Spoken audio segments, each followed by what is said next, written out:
Assalamualaikum warahmatullahi wabarakatuh, saudara-saudari. Kita pada kesempatan kali ini akan membahas tentang sinergitas filsafat, ilmu, dan sumber daya dalam teknologi pendidikan PAI. Oke, kita mulai terlebih dahulu dengan membaca basmalah. Bismillahirrahmanirrahim.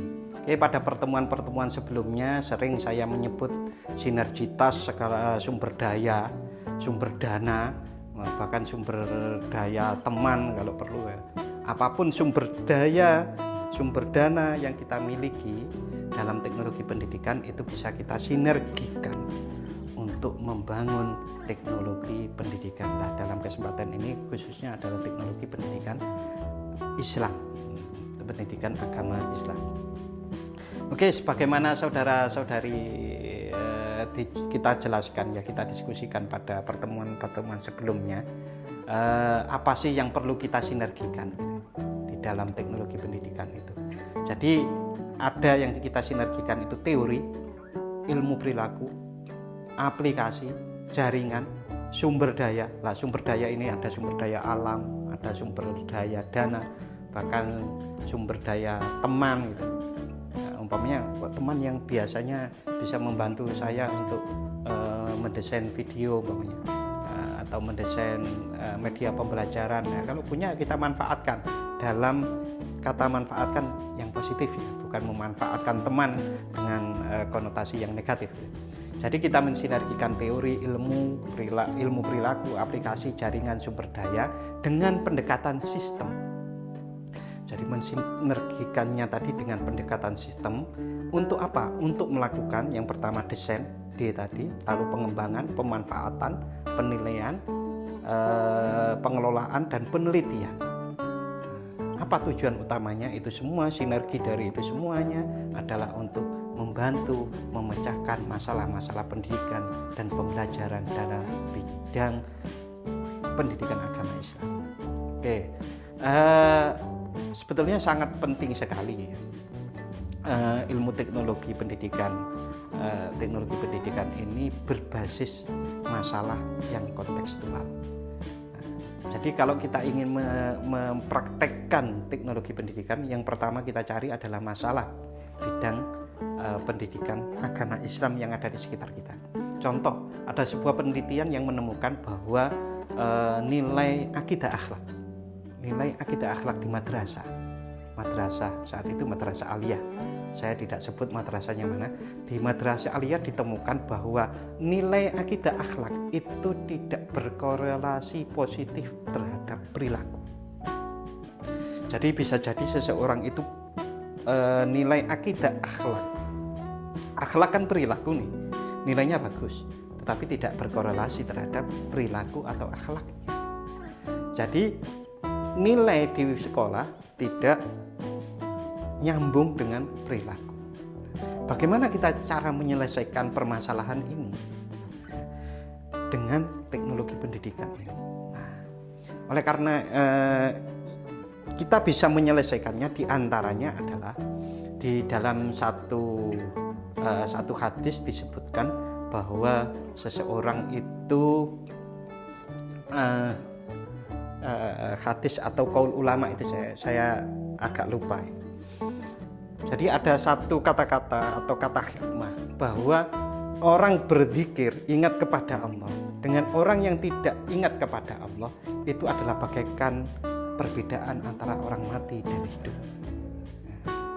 Jadi kalau orang berakhlaknya, perilakunya itu jelek, itu ya hampir sama dengan orang mati. Orang yang berperilaku baik itu berarti orang yang orang hidup. Orang yang berakhlak baik itu mungkin masih lebih orang yang berakhlak jelek itu mungkin masih lebih baik orang mati daripada orang berakhlak jelek. Orang mati itu tidak bisa membuat kerusakan. Tapi kalau orang berakhlak jelek itu bisa membuat kerusakan, korupsi umpamanya.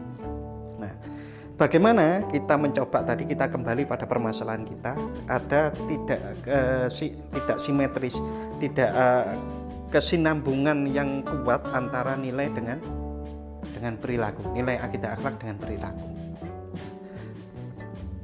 Dengan teori, setelah kita mengetahui permasalahannya, kita coba cari teorinya. Salah satu teori untuk mengembangkan akhlak itu adalah orang sadar.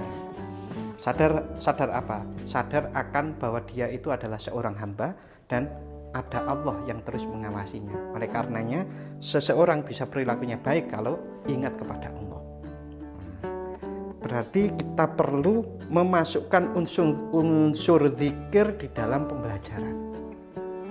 Nah, maka kemudian kita kembangkan yang namanya model pembelajaran Iqra Bismi Rabbik.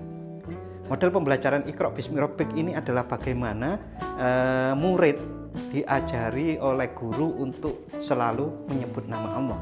Tidak hanya mari kita mulai pembelajaran ini dengan basmalah, kita akhiri dengan hamdalah, bukan. Tetapi bagaimana kesadaran zikir itu menyeluruh seoptimal mungkin di dalam pembelajaran. Umpamanya pembelajarannya 1 jam, ya di dalam 1 jam itu bisa selalu ingat dengan zikir kepada Allah. Mungkin enggak? Itu mungkin karena kalau dilatih. Ya, sebagaimana orang berenang, kalau latihannya sering nanti insya Allah akan cepat bisa.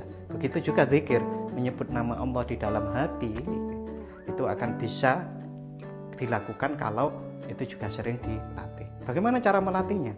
Guru mengajak murid-murid untuk mengatakan di dalam jantungnya, dalam detak jantungnya, mengiringi detak jantung dengan kata Allah atau kata Ya Rahman atau Ya Rahim.